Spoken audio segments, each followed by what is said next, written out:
Students,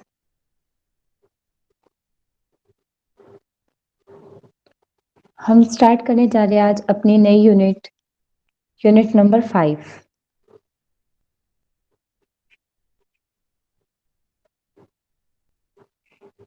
that is state of matter.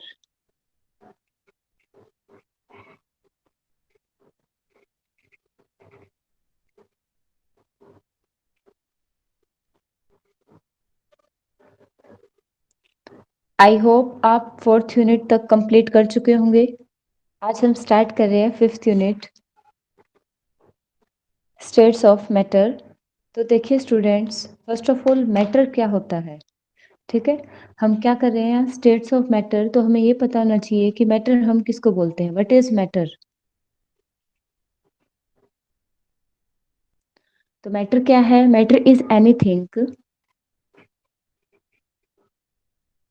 Matter is anything that has mass and occupies space। कि matter ऐसे कोई भी चीज जिसका अपना खुद का मास हो और जो स्पेस को ऑक्यूपाई करे, हम उसी को क्या बोलते हैं, मैटर बोलते हैं। क्लियर हुई इतनी बात। अब देखिए स्टूडेंट्स, जो मैटर है, मैटर को उसकी फिजिकल स्टेट्स के अकॉर्डिंग 3 पार्ट्स में क्या किया गया है, क्लासिफाई किया गया है। According to physical states of matter, matter are classify into 3 parts.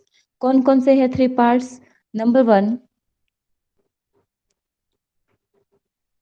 solid state, number 2 liquid state, and number 3 is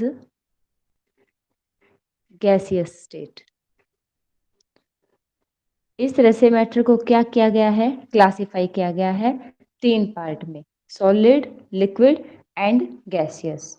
अब हमें जो +1 क्लास में जो स्टडी करना है, वो डिटेल स्टडी करना है गैसियस स्टेट के बारे में और लिक्विड स्टेट के बारे में।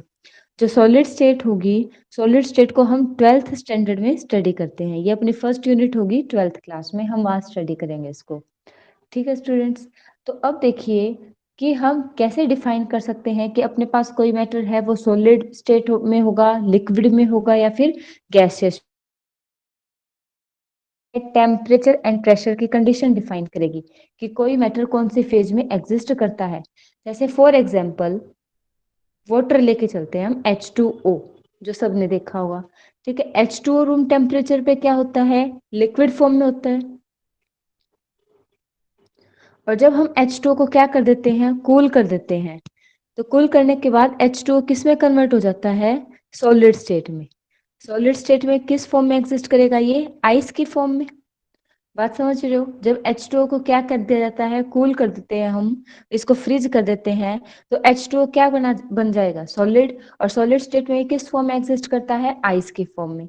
और जब हम H2O को क्या कर देते हैं, हीट कर देते हैं, जब इसको बॉईल कर देते हैं, तो हीट करने के बाद H2O किस फॉर्म में चला जाएगा, गैसियस फॉर्म में चला जाएगा। और गैसियस फॉर्म में हम इसको क्या बोलेंगे, वाटर वेपर्स। ये किसकी फॉर्म में चला जाता है, वेपर्स की फॉर्म में। ठीक है, तो H2O देखो इधर क्या कर रहा है, 3 फेज में एग्जिस्ट कर रहा है। H2O सॉलिड फॉर्म में भी एग्जिस्ट करता है, लिक्विड फॉर्म में भी एग्जिस्ट करता है, गैसियस फॉर्म में भी एग्जिस्ट करता है। इसकी जो फेज है वो डिपेंड करती है टेम्परेचर पर। ठीक है, अगर हम टेम्परेचर को चेंज करेंगे तो H2O की जो फेज होगी वो भी क्या करेगी, चेंज करेगी। इतनी बात क्लियर हुई। ठीक है, अब देखिए कि अपने पास किसी भी मैटर के लिए, किसी भी सब्सटेंस के लिए जो फेज है, वो हम कौन कौन से ऐसे फैक्टर हैं जो फेज को क्या करती है, अफेक्ट करती है। तो देखो अपने पास मेन क्या होते हैं, 2 फैक्टर होते हैं भाई। फर्स्ट होता है intermolecular forces. Intermolecular forces, intermolecular forces क्या है कि अपने पास मैटर के जो पार्टिकल्स है, उन पार्टिकल का आपस में कितना फोर्स ऑफ अट्रैक्शन है, वो क्या कहलाएगा, इंटरमोलिकुलर फोर्स कहलाएगा। तो इंटरमोलिकुलर फोर्स डिसाइड करेगा कि अपने पास जो मैटर है वो कौन सी स्टेट में एग्जिस्ट करता है। सेकंड क्या होगा अपने पास, थर्मल फोर्स। सेकंड क्या है, थर्मल फोर्स। थर्मल फोर्स क्या होती है, ये पार्टिकल्स की एनर्जी, कि पार्टिकल कितनी एनर्जी से मूव कर रहा है, उसकी कितनी एस्केपिंग टेंडेंसी है, कि वो जो पार्टिकल है वो एक दूसरे के साथ कनेक्ट होने होके रहना चाहते हैं या फिर एक दूसरे से अवे जाना चाहते हैं। तो वो उनकी मूवमेंट पे डिपेंड करता है पार्टिकल्स की। तो वो कौन से फोर्स से डिफाइन कर सकते हैं, हम थर्मल फोर्स से डिफाइन कर सकते हैं। ठीक है, तो हम पार्टिकल के मैटर की फेज को बताने के लिए कि कौन से फेज में एग्जिस्ट करेगा, तो हम दो फोर्स को डिफाइन करेंगे, इंटरमोलिकुलर फोर्स और थर्मल फोर्सेस। इंटरमोलिकुलर फोर्सेस का मतलब क्या है, कि जो पार्टिकल है वो एक दूसरे से कितने फोर्स के साथ कनेक्टेड है, और थर्मल फोर्स किससे डील करता है, उनकी मूवमेंट से डील करता है, कि वो कितनी स्पीड से मूव कर रहे हैं, थर्मल फोर्स होगा। अब देखो, अगर कोई मैटर सॉलिड स्टेट में है तो उसके अंदर क्या होगा, इंटरमोलिकुलर फोर्स ज्यादा होगा थर्मल फोर्स के कंपैरिजन में। सॉलिड स्टेट में क्या होते हैं, पार्टिकल क्लोजली पैक्ड होते हैं। देखिए, सॉलिड स्टेट में कोई भी पार्टिकल जब सॉलिड स्टेट में होगा तो उसके इंटर पार्टिकल के बीच का जो फोर्स ऑफ अट्रैक्शन होता है वो क्या होता है, स्ट्रॉन्ग। देखो, पार्टिकल क्या होंगे, बिल्कुल टाइटली पैक्ड होते हैं इस तरह से। ये क्या है अपने पास, सॉलिड स्टेट। अब सॉलिड स्टेट में क्या होगा, जो इंटरमोलिकुलर फोर्सेस होते हैं वो ग्रेटर होते हैं as compare to thermal forces के। थर्मल फोर्सेस मतलब यहाँ पार्टिकल क्या नहीं करते, मूवमेंट तो करते नहीं है, क्योंकि पार्टिकल क्या है, टाइटली पैक्ड है, जिसकी वजह से उनकी मूवमेंट क्या होती है, नेग्लिजिबल होती है। तो इधर सॉलिड स्टेट में इंटरमोलिकुलर फोर्सेस क्या होते हैं, ग्रेटर होते हैं as compare to thermal forces. तो उस स्टेट को हम क्या बोलेंगे, सॉलिड स्टेट। अब नेक्स्ट आती है अपने पास लिक्विड स्टेट। अब लिक्विड क्या होती है, लिक्विड में जो पार्टिकल्स होते हैं सॉलिड के कंपैरिजन में दूर दूर होते हैं भी। जो पार्टिकल होंगे वो क्या होंगे, सॉलिड के कंपैरिजन में दूर होंगे। मतलब यहाँ जो इंटरमोलिकुलर फोर्स होगा वो सॉलिड के कंपैरिजन में क्या होगा, कम। बात समझ रहे हो, कि एक पार्टिकल का दूसरे पार्टिकल के साथ जो फोर्स ऑफ अट्रैक्शन होगा लिक्विड के केस में कम होता है एज कंपेयर टू सॉलिड के। और यहाँ जो थर्मल फोर्सेस होता है, मतलब पार्टिकल के मूवमेंट की जो टेंडेंसी होती है वो ग्रेटर होती है एज कंपेयर टू सॉलिड के, क्योंकि यहाँ पार्टिकल क्या कर सकते हैं, मूव कर सकते हैं। ठीक है, तो इधर थर्मल फोर्स और इंटरमोलिकुलर फोर्सेस में ज्यादा डिफरेंस नहीं होता, वो ऑलमोस्ट क्या होते हैं, इक्वल होते हैं लिक्विड के केस में। अब नेक्स्ट आती है अपने पास गैसियस स्टेट। अब गैसियस स्टेट में क्या होते हैं, पार्टिकल्स बिल्कुल दूर दूर होते हैं, पार्टिकल क्या है, बिल्कुल दूर दूर होंगे। तो इनके बीच में जो इंटरमोलिकुलर फोर्सेस होंगे वो नेग्लिजिबल होते हैं, मतलब एक पार्टिकल का दूसरे पार्टिकल के साथ कोई फोर्स ऑफ अट्रैक्शन नहीं होता। ये क्या है, इनके अंदर जो फोर्स ऑफ अट्रैक्शन है उसको हम नेग्लिजिबल मान के चलते हैं। और यहाँ जो थर्मल एनर्जी होती है, जो थर्मल फोर्सेस होते हैं वो क्या होता है, हाई। ठीक है, तो उस स्टेट को हम क्या बोल देते हैं, गैसियस स्टेट बोल देते हैं। इतनी बात क्लियर हुई। तो देखो, सॉलिड स्टेट में क्या है अपने पास, सॉलिड स्टेट में इंटरमोलिकुलर फोर्सेस जो होते हैं वो ग्रेटर होते हैं थर्मल फोर्स से। ठीक है, इधर क्या होगा, intermolecular force are greater than thermal energy. Thermal energy से ज्यादा होंगे इंटरमोलिकुलर फोर्सेस, इसलिए वो सॉलिड स्टेट में एग्जिस्ट करेगा। लिक्विड स्टेट में क्या होंगे, ये दोनों एक दूसरे को बैलेंस्ड फॉर्म में मिलेंगे भी। ठीक है, इनमें ज्यादा डिफरेंस नहीं होता, जितना इंटरमोलिकुलर फोर्स है उतनी ही उनकी क्या है, थर्मल एनर्जी है। उतनी पावर से वो एक दूसरे से दूर दूर जाना चाहते हैं, उतनी ही उनकी एस्केपिंग टेंडेंसी होगी। ठीक है, और गैसियस स्टेट में क्या होता है, गैसियस स्टेट में इंटरमोलिकुलर फोर्सेस क्या होते हैं, नेग्लिजिबल होते हैं। Intermolecular forces are lesser than thermal energy.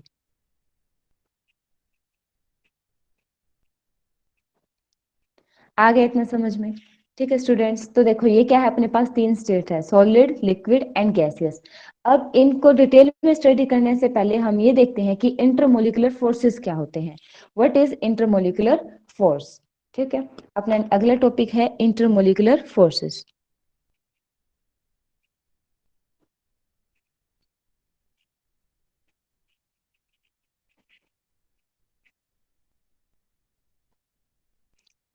देखिए स्टूडेंट, इंटरमोलिकुलर फोर्सेस का मतलब देखो, नाम से पता लग रहा है कि एक मोलिक्यूल का दूसरे मोलिक्यूल के साथ कैसी फोर्स ऑफ इंटरेक्शन है वो क्या कहलाती है, इंटरमोलिकुलर फोर्सेस कहलाती है।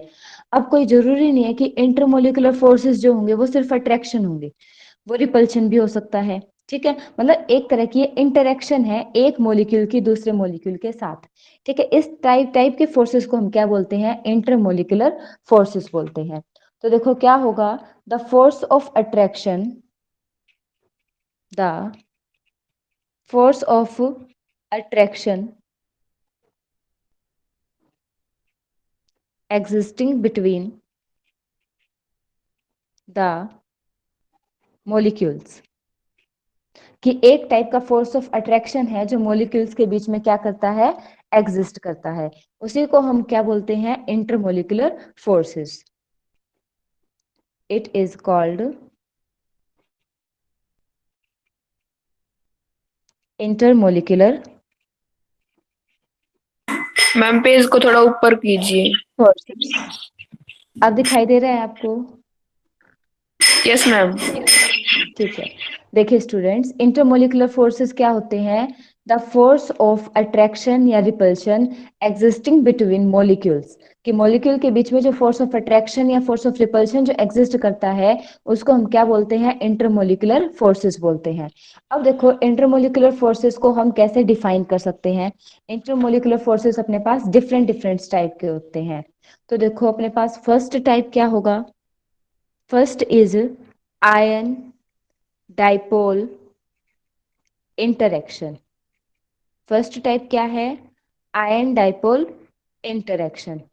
क्लियर हुई बात? सेकंड अपने पास क्या होगा, सेकंड टाइप जो है इंटरमोलिकुलर फोर्सेस का, that is dipole dipole interaction.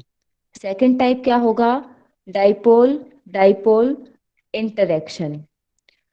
Third अपने पास कैसा होगा, third is ion induced dipole interaction. Ion induced dipole interaction, third type की इंटरेक्शन ये होगी।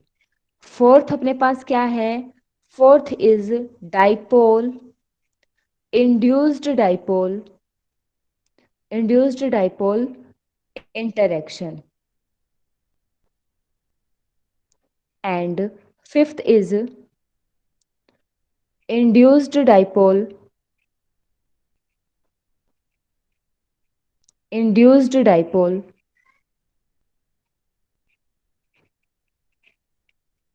इंटरेक्शन। और इस इंटरेक्शन को हम डिस्पर्जन फोर्सेस भी बोलते हैं, या फिर इनको लंदन फोर्सेस भी बोला जाता है। ओके स्टूडेंट्स, तो अपने पास जो इंटरमोलिकुलर फोर्सेस होते हैं वो 5 टाइप से होते हैं, हम इनको वन बाय वन स्टडी करेंगे। देखो फर्स्ट अपने पास क्या है, आयन डाइपोल इंटरेक्शन। सेकंड क्या है, डाइपोल डाइपोल इंटरेक्शन। थर्ड क्या है, ion induced dipole interaction. Fourth क्या है, dipole induced dipole interaction. And fifth is induced dipole interaction, जिसको हम डिस्पर्जन फोर्स या लंदन फोर्स भी बोलते हैं। अब देखो फर्स्ट कौन है अपने पास, आयन डाइपोल इंटरेक्शन। तो देखिए स्टूडेंट से किस टाइप की इंटरेक्शन होती है, अब इसको डिटेल में स्टडी करते हैं। तो देखो फर्स्ट अपने पास क्या है, आयन डाइपोल इंटरेक्शन है। First is ion dipole interaction. देखिए फर्स्ट ऑफ ऑल तो डाइपोल का क्या मतलब होता है, what is meaning of dipole. Dipole देखो, पोल का मतलब क्या है, चार्ज, और डाई का मतलब दो चार्ज एग्जिस्ट करना वहां किसी मॉलिक्यूल के अंदर।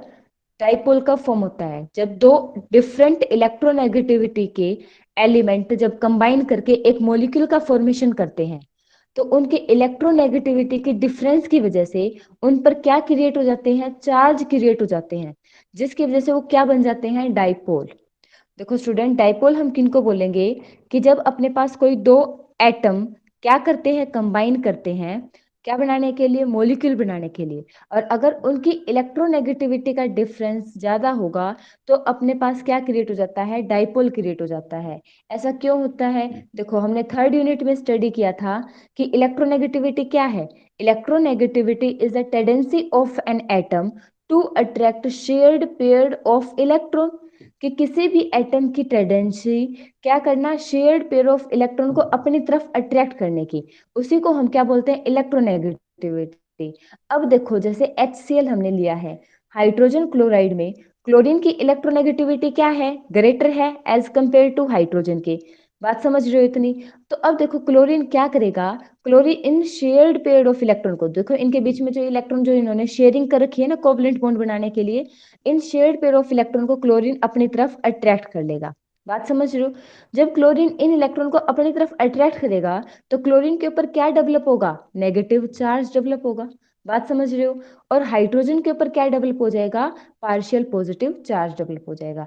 देखो इधर मैं डेल्टा लगा रही हूँ, देखो इसको डेल्टा नेगेटिव लिखा है और इसको डेल्टा पॉजिटिव। डेल्टा का मतलब क्या है कि स्मॉल नेगेटिव चार्ज क्रिएट हो गया और यहाँ स्मॉल पॉजिटिव चार्ज क्रिएट हो गया। इतनी बात समझ में आई? अब इधर चार्ज के सेपरेशन की वजह से क्या क्रिएट हो जाता है, डाइपोल क्रिएट हो जाता है, इसीलिए इसको क्या बोलते हैं, डाइपोल। आ गया समझ? अब देखो ये क्या है अपने पास जो हम लिख रहे हैं, आयन डाइपोल इंटरेक्शन, इसका क्या मतलब है? तो देखिए आप, जैसे हम एग्जांपल लेके चलते हैं, हमने क्या किया, NaCl है अपने पास, क्या है, सोडियम क्लोराइड है। आपको पता है सोडियम क्लोराइड आयनिक बॉन्ड का फॉर्मेशन करता है। सोडियम के ऊपर पॉजिटिव चार्ज होता है, क्लोरीन के ऊपर कौन सा चार्ज होता है, नेगेटिव। जब इसको क्या करेंगे, वाटर के अंदर डिजोल्व कर देते हैं ना, पानी के अंदर जब इसको मिक्स कर देते हैं, तो पानी के अंदर जाने के बाद ये सोडियम क्लोराइड अपने आयंस में डिसोसिएट हो जाएगा। ये क्या बना लेगा, Na positive plus Cl negative, इसका फॉर्मेशन कर लेता है। ठीक है, तो अब देखो क्या है, ये Na पॉजिटिव क्या बन गया, आयन। ये क्या है भाई, आयन है, कैटायन। और Cl नेगेटिव क्या है, ये भी एक आयन है। बात समझ रहे हो? और H2O वाटर अपने पास क्या होता है, डाइपोल होता है। देखो डाइपोल कैसे होता है भी, इसमें क्या है, ऑक्सीजन सेंट्रल एटम, और हाइड्रोजन क्या करके रखते हैं, इसको सराउंड करके रखते हैं। अब ऑक्सीजन की इलेक्ट्रोनेगेटिविटी क्या है, हाइयर है एज कंपेयर टू हाइड्रोजन के। तो ऑक्सीजन पे क्या डेवलप होगा, नेगेटिव चार्ज, और हाइड्रोजन पर क्या डेवलप होगा, पॉजिटिव चार्ज, और इधर भी क्या होगा, पॉजिटिव चार्ज। इतनी बात समझ रहे हो? तो ये जो H2O है, H2O में भी क्या होते हैं, डाइपोल, ये डाइपोल की तरह बिहेवियर करता है। और Na पॉजिटिव क्या है, आयंस। अब देखो जैसे Na पॉजिटिव वाटर के अंदर एंटर करेगा तो Na पॉजिटिव को क्या करते हैं, H2O के मोलिक्यूल सराउंड कर लेते हैं। देखो कैसे, जैसे ये क्या है अपने पास, Na पॉजिटिव। अब Na पॉजिटिव, पॉजिटिव को कौन सा चार्ज अट्रैक्ट करता है, नेगेटिव। तो देखो वाटर का नेगेटिव चार्ज क्या कर लेगा, Na पॉजिटिव को सराउंड कर लेता है इस तरह से। देखो O, हाइड्रोजन, हाइड्रोजन, फिर इधर से एक वाटर का मोलिक्यूल इधर आएगा, ये क्या कर लेगा, Na पॉजिटिव को सराउंड कर लेगा। एक वाटर का मोलिक्यूल इधर से आया, इसने क्या कर लिया, Na पॉजिटिव को सराउंड कर लिया। एक वाटर का मोलिक्यूल ये होगा, ये क्या कर लेगा, Na पॉजिटिव को सराउंड कर लेगा। ठीक है, क्योंकि ऑक्सीजन के ऊपर इधर क्या है, पार्शियल नेगेटिव चार्ज, और सोडियम के ऊपर क्या है, पॉजिटिव। तो ये क्या कर लेते हैं, इनको सराउंड कर लेते हैं। तो इस टाइप से देखो जो इंटरेक्शन फॉर्म हो जाती है इस आयन के बीच में, Na पॉजिटिव क्या था, आयन, और ये वाटर का मॉलिक्यूल क्या है, डाइपोल। तो इनके बीच में जो इंटरेक्शन क्रिएट होगी इसी को हम क्या बोलते हैं, आयन डाइपोल इंटरेक्शन बोलते हैं। ठीक है, इधर हाइड्रोजन पे क्या होगा, पॉजिटिव चार्ज होगा भी सब पे। बात समझ रहे हो स्टूडेंट्स? देखो ये क्या क्रिएट हो गया अपने पास, आयन डाइपोल इंटरेक्शन क्रिएट हो गई। सोडियम क्या है, आयन, और वाटर का मॉलिक्यूल किसकी तरह बिहेवियर कर रहा है, डाइपोल की तरह। तो इस टाइप की जो इंटरेक्शन होती है इसी को हम क्या बोलते हैं, आयन डाइपोल इंटरेक्शन बोलते हैं। इसी तरह से देखो अपने पास दूसरा आयन भी है, क्लोराइड आयन, Cl नेगेटिव। अब Cl नेगेटिव को कौन सराउंड करेगा, पॉजिटिव चार्ज। तो वाटर के मॉलिक्यूल Cl नेगेटिव को कैसे सराउंड करेंगे, इस तरह से। देखो H पार्शियल H पॉजिटिव ये वाला, और ऑक्सीजन क्या होगा, इससे अवे होगा, क्योंकि ऑक्सीजन के ऊपर क्या है, नेगेटिव चार्ज, ये नेगेटिव इस नेगेटिव को रिपेल करेगा। क्लोराइड आयन को कौन वो करेंगे surround, positive charge.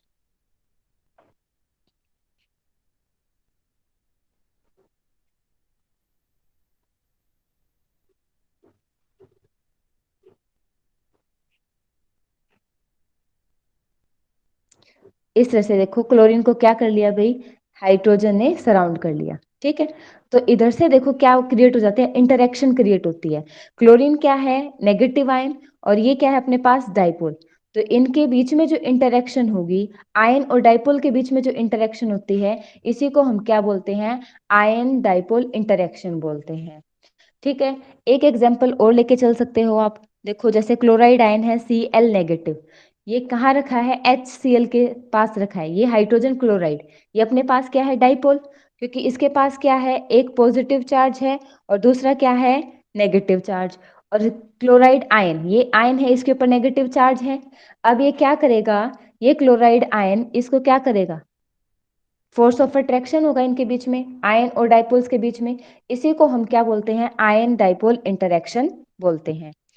Okay students, तो ये इस टाइप की इंटरेक्शन अपनी क्या कहलाती है, आयन डाइपोल इंटरेक्शन कहलाती है।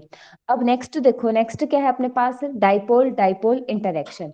देखिए स्टूडेंट्स, डाइपोल डाइपोल इंटरेक्शन क्या होगी, second is dipole dipole interaction. Dipole dipole interaction का मतलब क्या है कि एक डाइपोल की दूसरे डाइपोल के साथ इंटरेक्शन। जैसे क्या है मेरे पास, एक हाइड्रोजन क्लोराइड ये है और दूसरा हाइड्रोजन क्लोराइड ये है, तो इनके बीच में फोर्स ऑफ अट्रैक्शन देखो कैसे एग्जिस्ट करेगा। इस हाइड्रोजन क्लोराइड में क्या है, क्लोरीन के ऊपर नेगेटिव चार्ज होगा और हाइड्रोजन के ऊपर क्या होगा, पॉजिटिव चार्ज। ऐसे ही सिमिलरली इधर होगा हाइड्रोजन क्लोराइड में, इधर हाइड्रोजन के ऊपर क्या होगा, पार्शियल पॉजिटिव, और क्लोरीन के ऊपर क्या होगा, पार्शियल नेगेटिव। बात समझ रहे हो। तो अब देखो इस डाइपोल का ये जो नेगेटिव चार्ज है, ये इस डाइपोल के पॉजिटिव चार्ज को क्या करेगा, अपनी तरफ अट्रैक्ट करेगा, और इस टाइप से इधर ये जो इंटरेक्शन क्रिएट हो जाती है ना, इसी इंटरेक्शन को हम क्या बोलते हैं, डाइपोल डाइपोल इंटरेक्शन बोलते हैं। समझ रहे हो स्टूडेंट्स, ये क्या होगी अपनी डाइपोल डाइपोल इंटरेक्शन होगी। क्लियर होगी इतनी बात। तो क्या है डाइपोल डाइपोल इंटरेक्शन, कि जब एक डाइपोल क्या करता है, दूसरे डाइपोल को इंटरेक्ट करता है, मतलब उनके बीच में जब फोर्स ऑफ अट्रैक्शन होता है, उसी को हम क्या बोलते हैं, डाइपोल डाइपोल इंटरेक्शन बोलते हैं। अब नेक्स्ट देखो अपने पास थर्ड टाइप की इंटरेक्शन जो आती है, वो थर्ड टाइप की इंटरेक्शन कौन सी है, ion induced dipole interaction. Third is ion induced dipole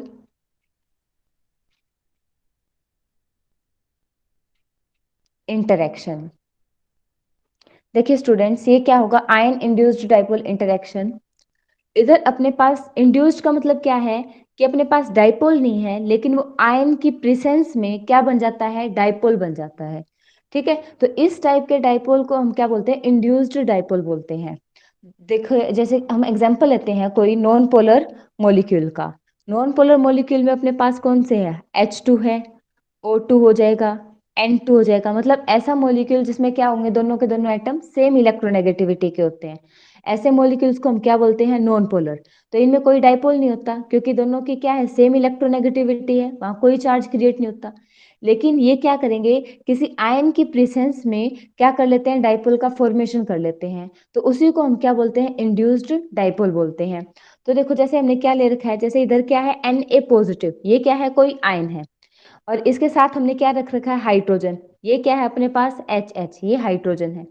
अब देखो ये जो Na पॉजिटिव है, ये Na पॉजिटिव के प्रेजेंस में ये क्या करेगा, H2 का मॉलिक्यूल इस हाइड्रोजन पर तो क्या क्रिएट करवा लेगा, ये नेगेटिव चार्ज क्रिएट करवा लेगा, क्योंकि पॉजिटिव चार्ज क्या करेगा, इधर H2 के जो इलेक्ट्रॉन्स है उनको अपनी तरफ अट्रैक्ट करेगा, इन शेयर्ड पेयर को क्या करेगा, ये अपनी तरफ अट्रैक्ट करेगा, ये Na पॉजिटिव, क्योंकि पॉजिटिव चार्ज की टेंडेंसी क्या है, नेगेटिव को अट्रैक्ट करने की, और इलेक्ट्रॉन्स कैसे होते हैं, नेगेटिव चार्ज।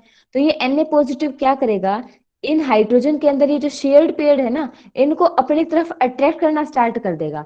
अब ये अट्रैक्ट करेगा तो इसके ऊपर क्या क्रिएट होगा, नेगेटिव चार्ज, और इधर क्या क्रिएट होगा, पॉजिटिव चार्ज। बात समझ रहे हो। देखो पहले हाइड्रोजन क्या था, डाइपोल नहीं था, ये नॉन पोलर मॉलिक्यूल था, लेकिन जब ये आयन की इंटरेक्शन में आया तो ये क्या, इसने क्या प्रोड्यूस कर दिया, डाइपोल। तो इसी तरह के डाइपोल को हम क्या बोलते हैं, इंड्यूस्ड डाइपोल बोलते हैं।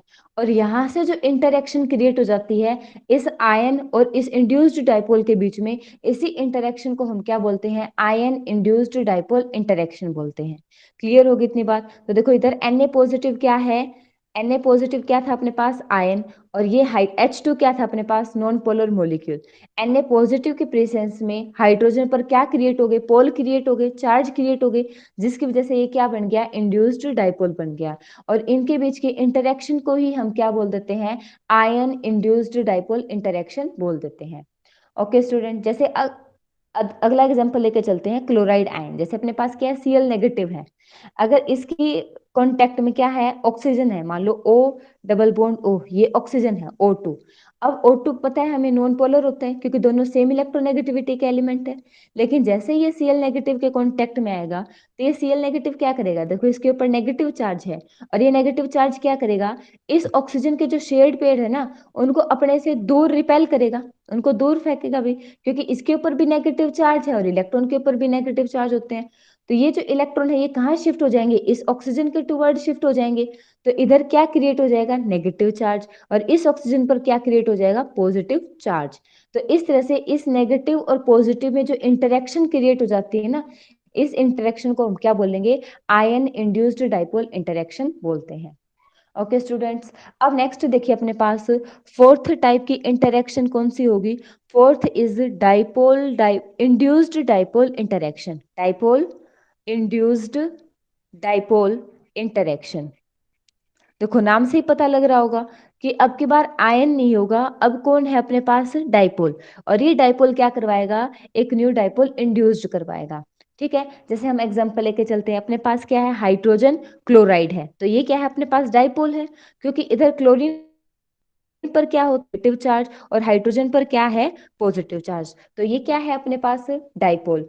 अब एक हम क्या ले लेते हैं, कोई नॉन पोलर मॉलिक्यूल ले लेते हैं, नॉन पोलर ले लिया हमने हाइड्रोजन H2, ये क्या है अपने पास, नॉन पोलर है। अब देखो क्या होगा, ये जो ये पॉजिटिव चार्ज है क्लोरीन के ऊपर जो नेगेटिव चार्ज है, ये नेगेटिव चार्ज क्या करेगा, इस हाइड्रोजन के शेड पेयर जो है उनको क्या करेगा, दूर रिपेल करेगा, और ये रिपल्शन की वजह से इस हाइड्रोजन पर क्या क्रिएट हो जाएगा, नेगेटिव चार्ज, और इधर नेगेटिव होगा तो दूसरा हाइड्रोजन कैसा होगा, पॉजिटिव चार्ज। बात समझ गए। तो देखो पहले H2 क्या था, डाइपोल नहीं था, लेकिन डाइपोल की प्रेजेंस में H2 क्या बन गया, डाइपोल। तो इस टाइप के डाइपोल को हम क्या बोलते हैं, इंड्यूस्ड डाइपोल बोलते हैं। समझ रहे हो बात, देखो HCl क्या है अपने पास, डाइपोल है, और H2 क्या था अपने पास, नॉन पोलर मॉलिक्यूल था, लेकिन डाइपोल के प्रेजेंस में यहाँ पर क्या क्रिएट हो गए, पोल्स क्रिएट हो गए, तो ये क्या बन गया अपने पास, इंड्यूस्ड डाइपोल। ये क्या है, इंड्यूस्ड डाइपोल है। और इनके बीच में जो इंटरेक्शन होगी, इस नेगेटिव और पॉजिटिव चार्ज में जो इंटरेक्शन होगी, इस इंटरेक्शन को हम क्या बोलते हैं, डाइपोल इंड्यूस्ड डाइपोल इंटरेक्शन बोलते हैं। ओके स्टूडेंट्स, तो इस टाइप की इंटरेक्शन क्या कहलाएगी, डाइपोल इंड्यूस्ड डाइपोल इंटरेक्शन कहलाएगी। अब नेक्स्ट देखिए, फिफ्थ अपने पास क्या है, fifth is induced dipole interaction.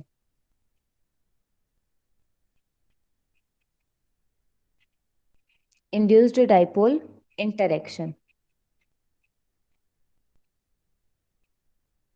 देखिए इंड्यूस्ड डाइपोल से क्या मतलब है कि इनमें से कोई भी मॉलिक्यूल डाइपोल नहीं है।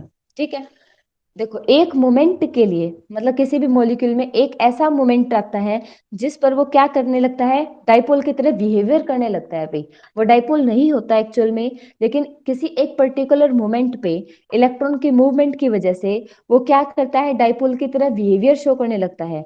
और जैसे ही ये डाइपोल फॉर्म होगा तो उसके नेक्स्ट जो डाइपोल जो प्रेजेंट होगा मॉलिक्यूल, वो भी किसकी तरह बिहेवियर शो करने लगेगा, डाइपोल की तरह बिहेवियर शो करने लगेगा।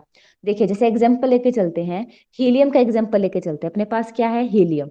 ठीक है, अब हीलियम में अपने पास क्या होते हैं, दो इलेक्ट्रॉन होते हैं, वो दो इलेक्ट्रॉन क्या कर रहे हैं, इस शेल में मूव कर रहे हैं, भी दो इलेक्ट्रॉन क्या कर रहे हैं, मूव कर रहे हैं।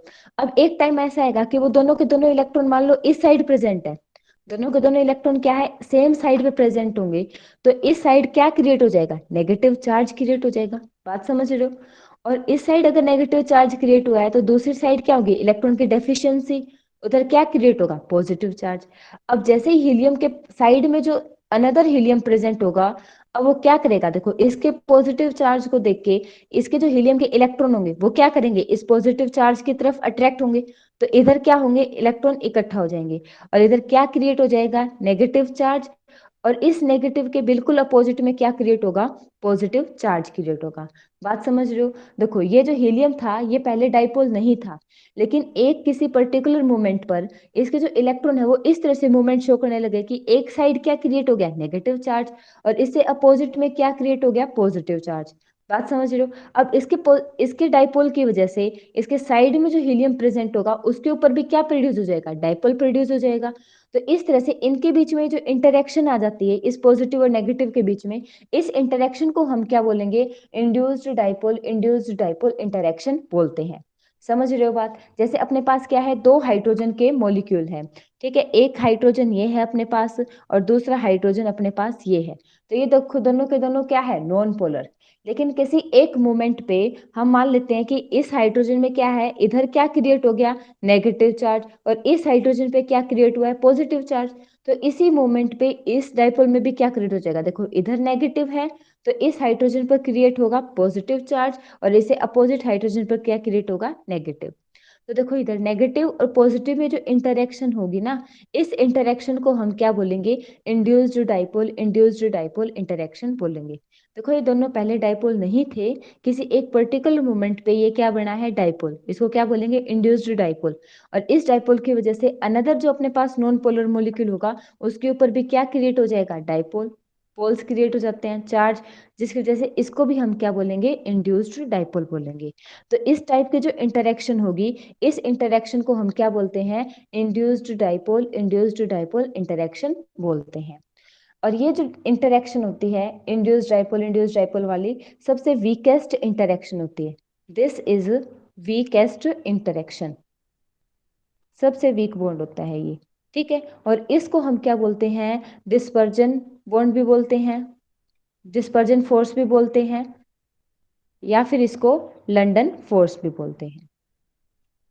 ओके स्टूडेंट, ठीक है। तो ये क्या है अपने पास, डिस्पर्जन फोर्स या लंदन फोर्स ये बोला जाता है।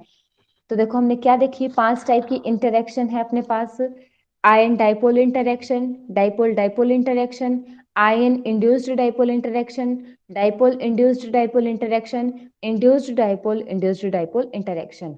आयन डाइपोल इंटरेक्शन का मतलब क्या है अपने पास, कि एक आयन की किसी डाइपोल के साथ क्या होना, इंटरेक्शन होना, वो क्या कहलाएगी, आयन डाइपोल इंटरेक्शन कहलाएगी। और ये वाली जो इंटरेक्शन होती है ये स्ट्रॉन्ग इंटरेक्शन होती है। अभी ये क्या है, स्ट्रॉन्ग इंटरेक्शन है। इन पांचों में से सबसे स्ट्रॉन्ग कौन सी होगी, आयन डाइपोल इंटरेक्शन। और सबसे वीकेस्ट इंटरेक्शन कौन सी है, induced dipole interaction. Okay student, तो ये अपने पास क्या थे, इंटरमोलिकुलर फोर्सेस थे, जिनको हमने क्या किया था, 5 तरह से क्लासिफाई किया था। अब नेक्स्ट देखिए, नेक्स्ट अपने पास क्या आती है, थर्मल एनर्जी,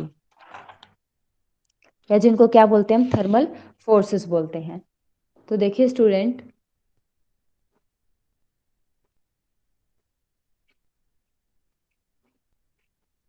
थर्मल फोर्सेस क्या होते हैं, जो पार्टिकल्स की मूवमेंट की वजह से जो एनर्जी रिलीज होती है ना, उसको हम क्या बोलते हैं, थर्मल एनर्जी बोलते हैं या थर्मल फोर्सेस बोलते हैं। अब देखो इंटरमोलिकुलर फोर्सेस और थर्मल फोर्सेस ये दोनों डिसाइड करते हैं कि अपने पास कोई मेटल होगा वो कौन सी फेज में एग्जिस्ट करेगा, वो सॉलिड स्टेट में होगा, लिक्विड में होगा या गैसियस में होगा। तो देखो सॉलिड, लिक्विड एंड गैस। तो देखो सॉलिड, लिक्विड और गैसियस स्टेट में से जो इंटरमोलिकुलर फोर्सेस होते हैं वो किन में स्ट्रॉन्ग होते हैं, सॉलिड स्टेट में। और जैसे जैसे हम सॉलिड से क्या करते हैं, गैसियस स्टेट की तरफ मूव करते हैं, तो अपने पास जो इंटरमोलिकुलर फोर्सेस हैं वो क्या हो जाते हैं, वीक। इंटरमोलिकुलर फोर्सेस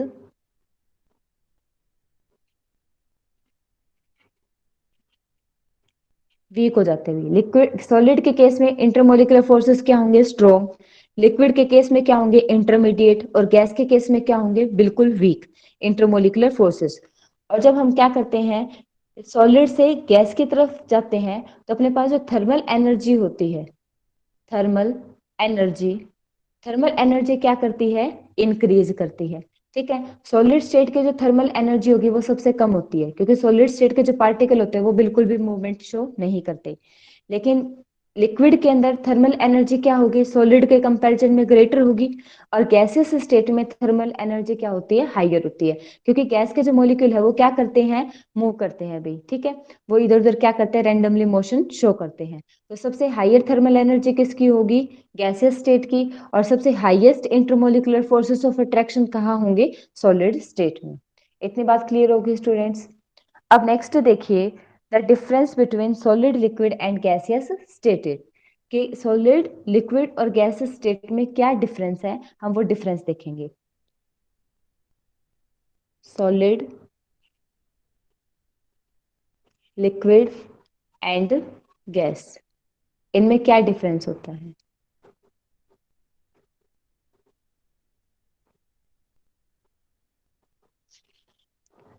देखिए स्टूडेंट, सॉलिड में क्या होगा, अपने पास जो पार्टिकल होते हैं वो टाइटली पैक्ड होते हैं। यहाँ जो पार्टिकल होंगे उनके बीच जो फोर्स ऑफ अट्रैक्शन होगा वो क्या होता है, हाई होता है। लिक्विड स्टेट में क्या होते हैं, पार्टिकल एक दूसरे से थोड़े से दूर होते हुए, सॉलिड के कंपैरिजन में इधर जो इंटर पार्टिकल का जो डिस्टेंस होगा वो क्या होता है, हाई होता है। और गैसियस स्टेट में क्या होते हैं, पार्टिकल एक दूसरे से अवे होते हैं भी, बहुत ज्यादा दूर। इनमें जो इंटरेक्शन होती है वो कैसी होती है, नेग्लिजिबल होती है। बात समझ रहे हो। तो देखो सॉलिड स्टेट में अपने पास, फर्स्ट पॉइंट देखिए, सॉलिड स्टेट में अपने पास जो इंटरमोलिकुलर फोर्स ऑफ अट्रैक्शन होगी वो क्या होगी, strong. Inter molecular force of attraction is strong. Liquid के केस में देखिए, लिक्विड में क्या होगा, अपने पास जो फोर्स ऑफ अट्रैक्शन होगी वो कैसी होती है, इंटरमीडिएट, ठीक है, ये ना तो हाई होती है ना लो, इंटरमीडिएट होगी। और गैसियस के केस में अपने पास क्या होगी, बिल्कुल वीक होती है भी। एक पार्टिकल की दूसरे पार्टिकल के साथ जो इंटरेक्शन होती है वो कैसी होगी, वीक होगी, इन केस ऑफ गैसियस, ठीक है। अब सेकंड पॉइंट देखिए, सेकंड क्या होगा, अब intermolecular force of attraction high होने की वजह से जो पार्टिकल्स होते हैं सॉलिड स्टेट में वो क्या होते हैं, टाइटली पैक्ड होते हैं, जिसकी वजह से सॉलिड की जो शेप होती है वो क्या होगी, फिक्स्ड होगी। जो सॉलिड की जो शेप होती है वो क्या होती है, फिक्स्ड होती है अभी। ऐसा क्यों है, क्योंकि वहां फोर्स ऑफ अट्रैक्शन क्या होता है, हाई होता है। जो पार्टिकल होते हैं वो एक दूसरे को क्या करके रखते हैं, टाइटली पैक्ड करके रखते हैं, जिसकी वजह से वो क्या करते हैं, एक फिक्स्ड ज्योमेट्री को ऑब्टेन कर लेते हैं। तो इस वजह से सॉलिड की जो शेप होती है वो कैसी होगी, फिक्स्ड होगी। लेकिन लिक्विड के केस में शेप क्या नहीं होती, फिक्स नहीं होती, नॉट फिक्स्ड। यहाँ शेप क्या नहीं होगी, फिक्स नहीं होगी। और गैसेस के केस में भी शेप क्या नहीं होती, फिक्स नहीं होती, नॉट फिक्स्ड। जो लिक्विड स्टेट की जो शेप होती है वो डिपेंड करती है कंटेनर पे, कि लिक्विड को हम जिस भी कंटेनर में डालेंगे वो उसी कंटेनर की शेप को क्या कर लेता है, अटेन कर लेता है। और गैस तो क्या होती है, हाईली डिफ्यूजेबल होती है, ये क्या कर जाती है, डिफ्यूज कर जाती है भी, ठीक है, ये फैल जाती है, ठीक है। जहां भी आप रखोगे गैसेस को तो वहां इंटरमोलिकुलर फोर्सेस ऑफ अट्रैक्शन क्या होते हैं, वीक होते हैं, जिसकी वजह से गैस के मॉलिक्यूल फैल जाते हैं, ठीक है। अब नेक्स्ट देखिए, अपने पास क्या होगा, थर्ड, जो अपने पास सॉलिड स्टेट होती है, सॉलिड का जो वॉल्यूम होता है, वॉल्यूम भी क्या होगा, फिक्स्ड होगा। इसका वॉल्यूम क्या होता है, फिक्स्ड। लेकिन लिक्विड स्टेट के केसेस में, लिक्विड स्टेट में भी क्या होगा, वॉल्यूम फिक्स्ड होगा, air volume is fixed. But in case of gases volume is not fixed, volume not fixed, यहाँ वॉल्यूम फिक्स नहीं होता, क्योंकि पार्टिकल क्या करते रहते हैं, इधर उधर मूव करते रहते हैं। अब नेक्स्ट देखिए, नेक्स्ट क्या है अपने पास, फोर्थ, कि जो सॉलिड स्टेट के जो पार्टिकल होते हैं वो कंप्रेसिबल नहीं होते, पार्टिकल्स आर नॉट कंप्रेसिबल।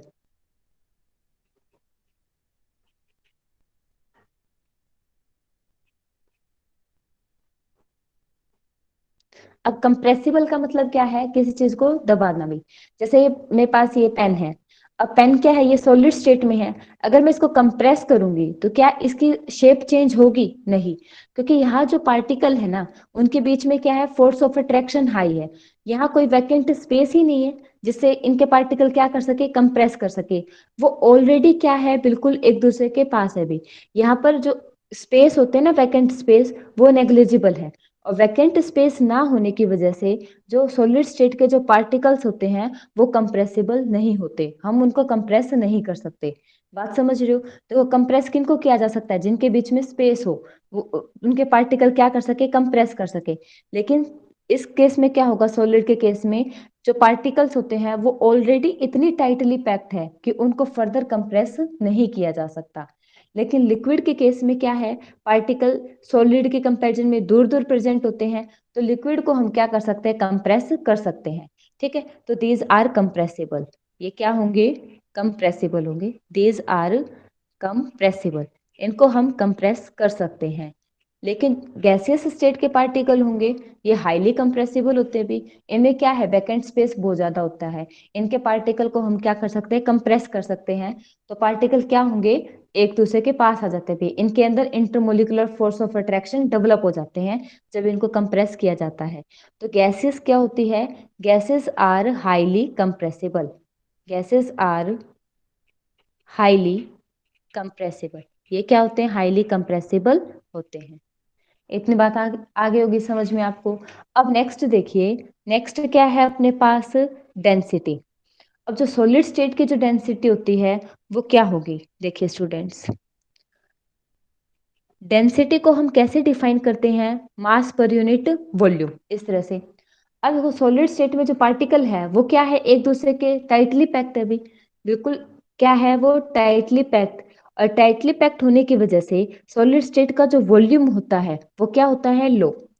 अब वॉल्यूम क्या होगा, लो होगा, तो डेंसिटी क्या होगी, हाई।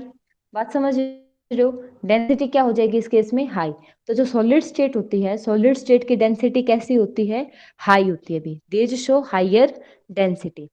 लेकिन लिक्विड के केस में डेंसिटी क्या होगी, सॉलिड के कंपैरिजन में लो होगी। इधर डेंसिटी क्या होती है, लो। ऐसा क्यों है, क्योंकि पार्टिकल क्या है, एक दूसरे से दूर दूर है भाई। और इधर वॉल्यूम क्या करेगा, इंक्रीज करेगा।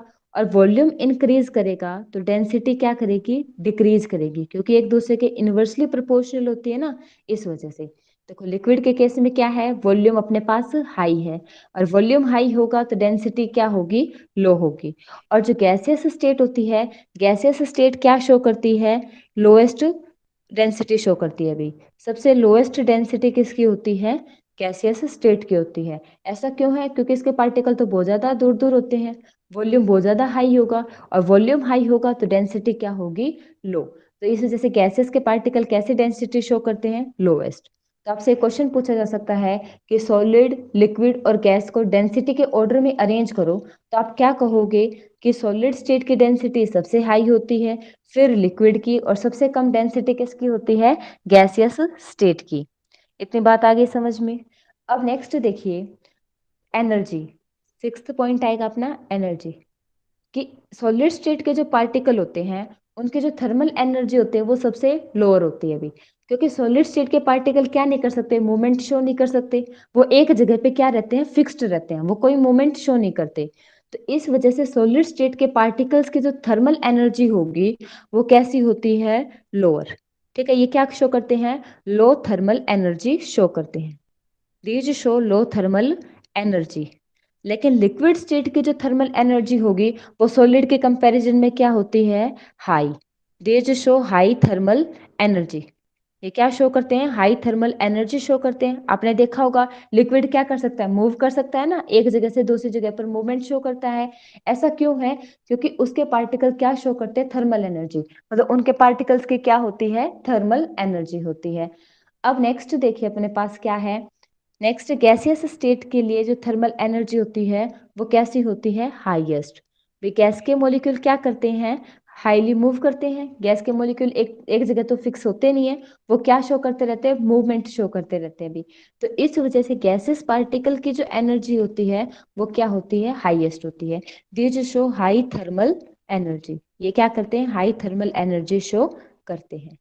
ओके स्टूडेंट्स, तो ये क्या था अपने पास, डिफरेंस था solid, liquid and gaseous state में। तो देखिए आज हमने क्या किया है, हमने यूनिट नंबर 5 स्टार्ट की थी, स्टेट ऑफ मैटर। तो देखिए अपने पास मैटर क्या होते हैं, matter is anything that has mass and occupy space. कि मैटर कोई भी ऐसा सब्सटेंस जो क्या रखता हो, मास, और जो क्या करे, स्पेस ऑक्यूपाई करे, उसी को हम क्या बोलते हैं, मैटर बोलते हैं। अब जो मैटर है अपने पास 3 फेज कंटेन करता है, solid phase, liquid phase and gaseous phase. जैसे वाटर का एग्जांपल लेके चलते हैं, तो वाटर क्या करता है, तीनों फेज में एग्जिस्ट करता है भाई। वाटर लिक्विड फेज में होता है रूम टेम्परेचर पे, और जब वाटर को हम क्या कर देते हैं, कूल करते हैं, तो वो क्या बना लेगा, सॉलिड स्टेट बना लेगा। और जब वाटर को क्या करते हैं, हीट करते हैं, तो ये क्या बना लेता है, गैसियस स्टेट बना लेता है। अब जो किसी भी सब्सटेंस की जो फेज है, वो क्या करती है, डिपेंड करती है फोर्स ऑफ इंटरमोलिकुलर फोर्सेस पे और थर्मल फोर्सेस पे। बात समझ रहे हो? अगर पार्टिकल के बीच में इंटरमोलिकुलर फोर्स ऑफ अट्रैक्शन ज्यादा होगा तो किस फॉर्म में एग्जिस्ट करेंगे, सॉलिड में। अगर इंटरमोलिकुलर फोर्सेस और थर्मल फोर्सेस दोनों इक्वल होंगे तो किस फेज में एग्जिस्ट करेगा, लिक्विड फेज में। और अगर थर्मल एनर्जी ज्यादा है इंटरमोलिकुलर फोर्सेस से, तो कैसे एग्जिस्ट करेंगे, वो गैसियस स्टेट में एग्जिस्ट करेंगे। ओके स्टूडेंट्स, अब नेक्स्ट हम टर्म थी इंटरमोलिकुलर फोर्सेस क्या होते हैं, उनको डिटेल में स्टडी करने की। अब इंटरमोलिकुलर फोर्सेस क्या है, कि एक मॉलिक्यूल का दूसरे मॉलिक्यूल के साथ कैसा फोर्स ऑफ इंटरेक्शन होता है, वो क्या कहलाता है, इंटरमोलिकुलर फोर्स कहलाता है। ठीक है। अब इंटरमोलिकुलर फोर्सेस अपने पास क्या थे, 5 तरह के थे। Ion dipole interaction, dipole dipole interaction, ion induced dipole, dipole induced dipole, और इंड्यूस्ड डाइपोल इंटरेक्शन। हमने इनको वन बाय वन स्टडी किया था। और फिर नेक्स्ट हमने देखा था सॉलिड, लिक्विड और गैसियस स्टेट में क्या डिफरेंस होता है। ठीक है स्टूडेंट, तो इसको आप केयरफुली अच्छे से स्टडी करना, और आपको कोई भी दिक्कत आए इस यूनिट में तो आप मुझसे कांटेक्ट कर सकते हो। So okay, thank you. यहीं ऑफ करते हैं अपनी क्लास को। Okay, take care students.